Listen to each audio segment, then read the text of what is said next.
Hello everyone, আসসালামু আলাইকুম। Welcome back to my channel. Pulao রান্নার রেসিপি কম বেশি আমাদের সকলেরই জানা।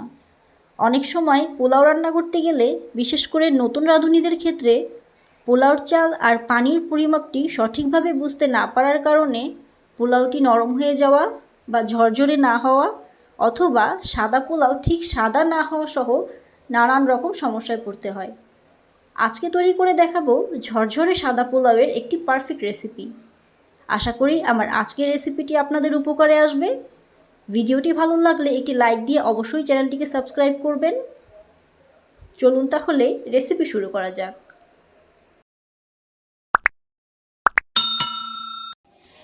সাদা পোলাও বা প্লেন পোলাও রান্না করার জন্য আমি এখানে নিয়ে নিয়েছি 1 কেজি পরিমাণ কালো জিরা পোলাওর চাল। চালটাকে আমি ভালোভাবে ধুয়ে 15 মিনিট ধরে পানিতে ভিজিয়ে রাখবো। 15 মিনিট পর চালটাকে আমি ঝরিয়ে নেব। চুলায় একটি হাঁড়ি বসিয়ে দিয়েছি। দিয়ে দিচ্ছি 1 কাপ পরিমাণ সয়াবিন তেল। দিয়ে দিচ্ছি 1/4 কাপ পরিমাণ পেঁয়াজ কুচি। এখন দিয়ে দেব 3-4 টুকরা দারচিনি এবং 3-4টি এলাচ। আপনারা চাইলে এখানে 2-3টা তেজপাতাও দিয়ে দিতে পারেন। মিডিয়াম টু লো আঁচে এগুলোকে হালকা করে ভেজে নেব।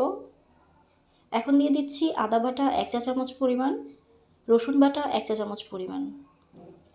এগুলোকে আমি খুব বেশিক্ষণ ধরে ভাজবো না। দিয়ে দেব পানি। এই পানিটা হচ্ছে পোলাও রান্নার সবচাইতে গুরুত্বপূর্ণ একটি অংশ। আমি 1 কেজি পরিমাণ পোলাও চাল নিয়েছি, যা মেজারমেন্ট কাপে হয়েছিল 5 কাপ। আমি পানি দিয়ে দিব 10 কাপ। অর্থাৎ আপনি যে পরিমাণ চাল নেবেন পানিটা ঠিক তার ডাবল দিবেন। এক্ষেত্রে মেজারমেন্ট কাপ বাধ্যতামূলক নয়। আপনার ঘরে থাকা যে কোনো কাপ বা চায়ের কাপে করেও আপনি পানিটা পরিমাপ করে নিতে পারেন। সেক্ষেত্রে আপনি যেই কাপ দিয়ে চালটা মেপে নেবেন ঠিক সেই কাপেরই পানি দিয়ে দিবেন। দর্শক, আমার হাতের কাছে গরম পানি ছিল, তাই আমি এখানে গরম পানি দিয়ে দিয়েছি, যার ফলে পানিটা সাথে সাথেই ফুটতে শুরু করেছে।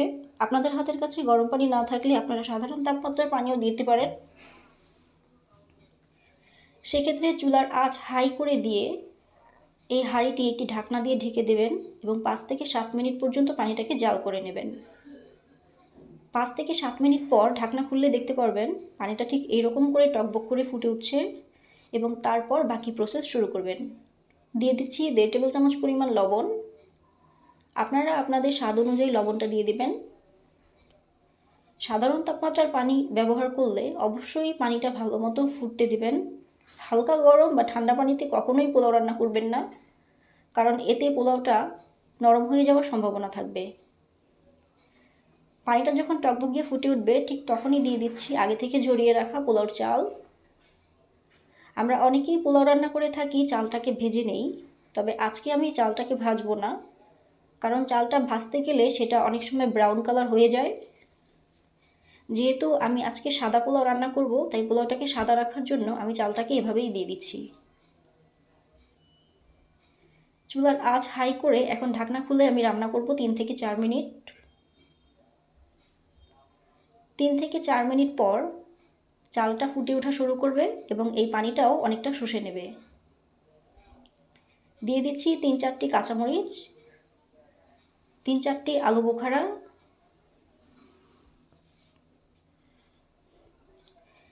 3 থেকে 4 মিনিট অপেক্ষা করার পর দেখতে পাচ্ছেন আমার চালটা অনেকটা পানি শুষে নিয়েছে এবং চালটা অনেকটা ভেজা ভেজা অবস্থায় রয়েছে। কিছু পরিমাণ কিশমিশ দিয়ে দিচ্ছি। আপনারা কিশমিশ পছন্দ না করলে এটা স্কিপ করবেন। চালটা ভেজা ভেজা অবস্থায় আমি এবার এটিকে ঢাকনা দিয়ে ঢেকে চুলার একেবারেই লো হিটে আমি এটাকে দমে বসিয়ে রাখবো 15 থেকে 20 মিনিট পর্যন্ত। 2টো কাঁচামরিচ দিয়ে দিচ্ছি এবং ঢাকনা দিয়ে ঢেকে দিচ্ছি। 15 থেকে 20 মিনিট পর আমি ঢাকনাটা খুলে নিচ্ছি। চালটাকে আমি এবার একটু উল্টে পাল্টে দেব। আপনাদের কাছে যদি মনে হয় আপনাদের চুলার আঁচটা খুব বেশি লো করা যাচ্ছে না বা পোলাও রান্না করার সেই হাঁড়ির তলাটা বেশ পাতলা, তাহলে আপনারা এই হাঁড়ি দমে দেওয়ার সময় একটি মোটা তাওয়া বা মোটা টিন বসিয়ে দিবেন, তার উপর হাঁড়ি দিয়ে তারপর দমে বসাবেন। এতে করে আপনাদের পোলাওটা নিচে লেগে যাবে না। চালটাকে আমি এবার একটু চেক করে নিচ্ছি, এতে করে আমি বুঝতে পারবো আমার চালটা কত % সেদ্ধ হয়েছে। এবং আমি কতক্ষণ পর্যন্ত এটিকে দমে রাখব। চালটা প্রায় 90% পর্যন্ত সেদ্ধ হয়ে গিয়েছে, অর্থাৎ আমি আর 10 থেকে 15 মিনিট পর্যন্ত যদি এটাকে দমে রাখি এটা পারফেক্টলি কুক হয়ে যাবে। 1.5 চা চামচ দিয়ে দিচ্ছি ঘি। ঘিটাকে আমি পোলাওর সাথে ভালোভাবে মিশিয়ে নেব। যদিও এটা সাদা পোলাও, কিন্তু আমি এতে সামান্য পরিমাণ জর্দার রং বা অরেঞ্জ ফুড কালার ইউজ করব, কারণ সব সাদা চালের সাথে 2-4টে অরেঞ্জ কালার হলে সেটা দেখতে খুব ভালো লাগবে। আপনাদের যদি অরেঞ্জ ফুড কালার বা জর্দার রং পছন্দ না হয় আপনারা এটা স্কিপ করবেন। 2 থেকে 3 ফোঁটা আমি দিয়ে দিচ্ছি জর্দার রং। এটিকে এই অবস্থায় নাড়াচাড়া করা যাবে না, আমি সরাসরি ঢাকনা দিয়ে ঢেকে দিচ্ছি 10 মিনিটের জন্য। 10 মিনিট পর এবার চালটাকে আমি নেড়ে দিচ্ছি। দেখুন আমার কিন্তু সবগুলো চাল কালার হয়নি, শুধু নির্দিষ্ট কিছু চাল আমার কালার হয়েছে, বাকিগুলো কিন্তু সাদাই রয়ে গেছে। চালটাকে আমি যদি সাথে সাথে নেড়ে দিতাম তাহলে ম্যাক্সিমাম চালগুলোই কালার হয়ে যেত। তবে আপনারা যদি সাদা ধবধবে ভাতের মতো সাদা চান তাহলে পোলাওটাতে কালার দিবেন না। 1 চা চামচ দিয়ে দিচ্ছি কেওড়া জল। কেওড়া জলের সাথে চালটাকে আমি আরও একটু মিশিয়ে নিচ্ছি। আমার চালটা প্রায় পুরোপুরি সেদ্ধ হয়ে গিয়েছে। কিছু পরিমাণ পেঁয়াজের বেরেস্তা দিয়ে দিচ্ছি এবং ঢেকে দেব আরও 5 মিনিট। আমার পোলাওটা পুরোপুরি রান্না হয়ে গিয়েছে। একটি প্লেটে আমি সার্ভ করে নিচ্ছি।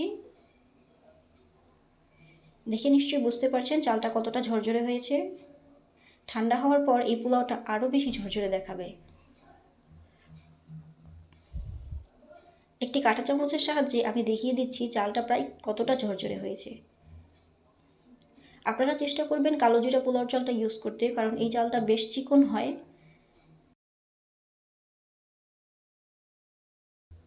আশা করি আমার আজকের রেসিপি আপনাদের কাছে ভালো লেগেছে। ভালো লেগে থাকলে অবশ্যই সাবস্ক্রাইব করে চ্যানেলটির পাশে থাকবেন। সবাই ভালো থাকবেন। আল্লাহ হাফেজ।